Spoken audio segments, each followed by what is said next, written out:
Hey guys, it's Steph from the Hot Moon Podcast. So, we got to talk about the realistic shot of the Indiana Pacers actually making to NBA Finals and possibly winning it now, right? I mean, look, they're in the final. They made it to the final four of teams. They're going to be one of the final four of teams remaining, and they're just going to sit back and wait until the New York Knicks and Boston Celtics series finish. I mean, I think a lot of people believe that the New York Knicks are going to go on and close that series out, whether it's going to be in Boston or if it gets extended for another game in New York. But we all expect the New York Knicks to win. But this has been a very interesting NBA postseason, I would say, and who we thought we were going to see end up in these conference finals or NBA finals is not. Nobody really picked those teams outside if you're a diehard fan of those teams. The Cleveland Cavaliers, hell of a regular season. Congratulations to I guess a resurgence in Cavaliers basketball since LeBron James has left. Unfortunately, there's levels to this, and they're still learning and growing when they're being a top dog in the East. I'm not going to say they were the hunted, but they definitely were one of the teams of being of hunted because of just how dominant they've been during the regular season and sputtered out. Completely sputtered out. I made a video the other day saying that this was just the 2015 Atlanta Hawks. Basically, it's a disgrace to the 2015 Atlanta Hawks, considering that the 2015 Atlanta Hawks made it to the Eastern Conference Finals at least, right? This is 2 years in a row for the Indiana Pacers being in the Eastern Conference Finals, right? You know what? I'm not a big fan of Tyrese Halliburton. Great game tonight from him. In his closeout game on the road, very impressive. I wish you would see more games like this on a stat line, but I know that's not his game. And I know basketball is not all about having these gaudy stats, but I mean, even when he doesn't have these big stats in terms of scoring, he's almost, he usually doesn't really have a high assist game to go to, or something on the stat line as a major plus outlier that, okay, he didn't get the scoring, but I mean, he's a double, 18 assists, 16, you know what I'm saying? Like he doesn't really stuff the stat sheets when he's having a below subpar game for NBA guard standards, in my opinion. But for what this team does collectively and what Rick Carlisle wants to do, you know what I'm saying? Everybody talks about the Pacers pushing the pace. They absolutely do. They absolutely love pushing the pace and getting the ball on the break. It kind of reminds me of the 2000. It's not to the extreme, but the 2000, between the 2005 to 2007 Phoenix Suns type of team, right? But you know what? For the Indiana Pacers, look, I think they're live, right? They're healthy. I think that if the Knicks do get by them, I think they're going to give a problem. They're going to give a lot of problems for the New York Knicks.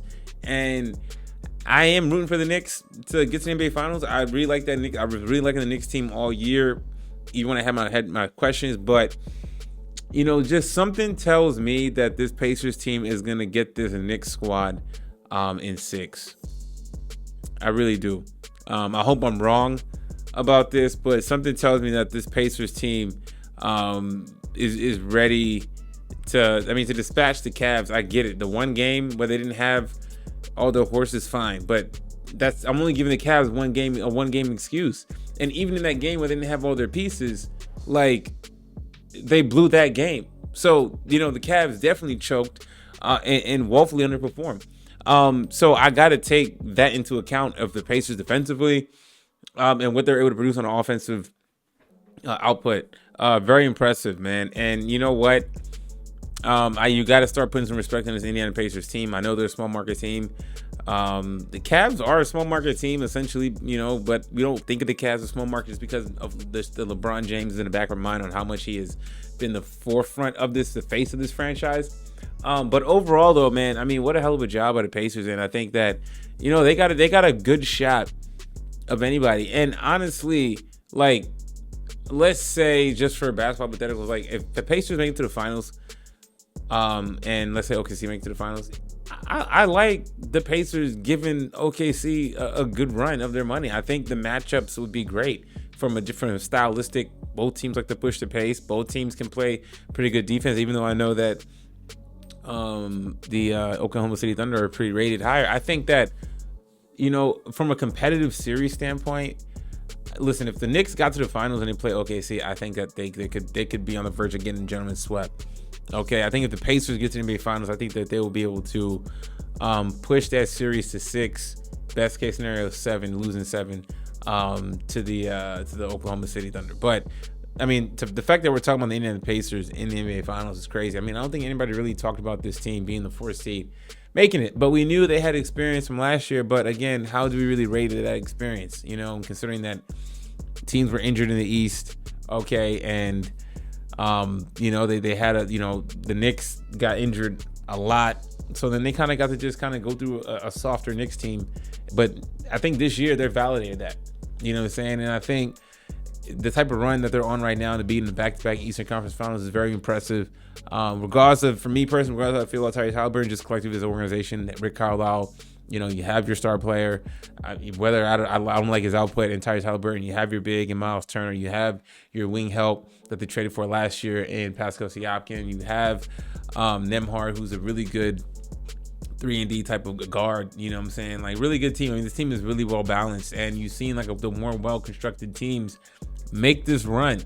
You know, so I mean, look, at this point, you know, they're not just the Pacers are just happy to be there. They're here. They got championship aspirations, and you know, Rick Carlisle is a championship head coach.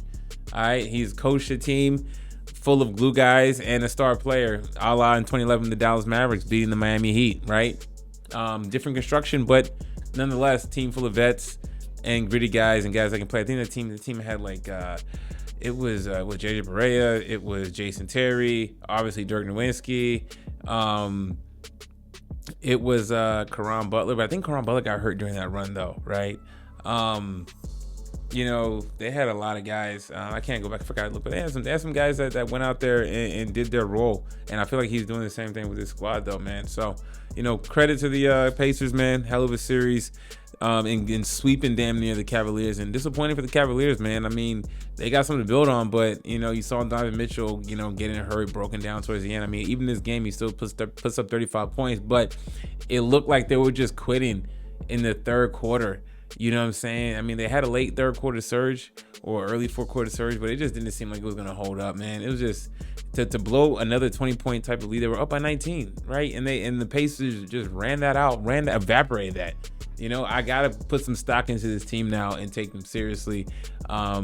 You know, and I don't blame. I mean, look, the Pacers weren't really a team to talk about. They really weren't. I mean, it felt like at times we were mediocre this year. Okay, and then they battled their way up into the top 4 seed in the East. And like, okay, we'll see where they go, but nobody really took them seriously as a threat, you know. And then now that Boston is out with injury, but the Knicks were going to already seem like they were taking care of that. Okay, now you're looking at the matchup between the Pacers and Knicks, and I'm like, yo, will be a great series in my opinion. I'm rooting for the Knicks, but something tells me that the Pacers are going to get to the NBA Finals, man. Anyways, let me know what y'all think about all this, man. Thanks for watching. Please like, subscribe. I'm out.